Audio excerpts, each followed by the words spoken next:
Israel versus Palestine. We have to talk about it because this is one of the most difficult stories that has existed in a lifetime. I mean, there are lots of fights that seems like they will never come to an end.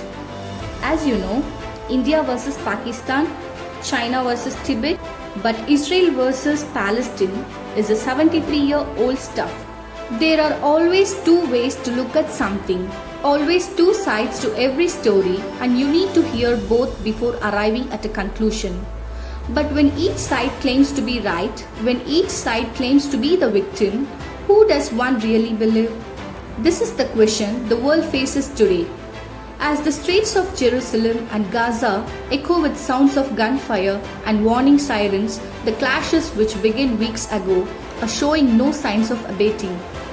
On one side are the Palestinians who claim to be fighting for their land.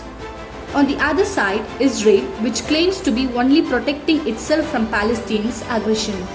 The story is more complex than what meets the eye.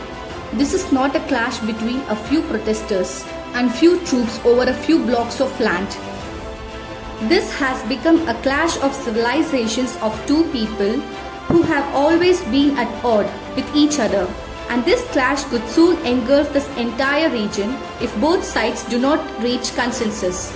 The exchange of fire between Palestinian militants and Israel military continues.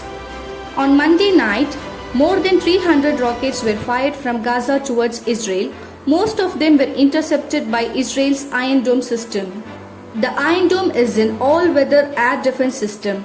It is designed to counter short-range rockets and artillery shells, and it operates day and night.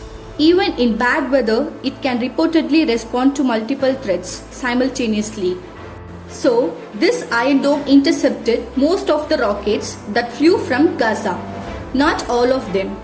2 Israelis are said to have died in the attacks. According to Reuters, both victims are women. Several other Israeli locals, most of them old, were also injured in the attack.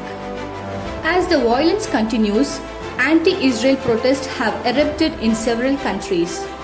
The Prime Minister of Israel, Benjamin Netanyahu, remains undeterred. He has vowed to increase the frequency of the attacks. He says, Hamas will be getting blows it cannot predict.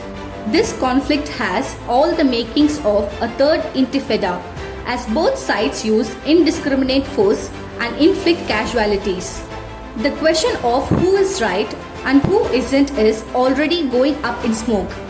What remains is a festering conflict, a decades-old war that 5 peace deals could not end.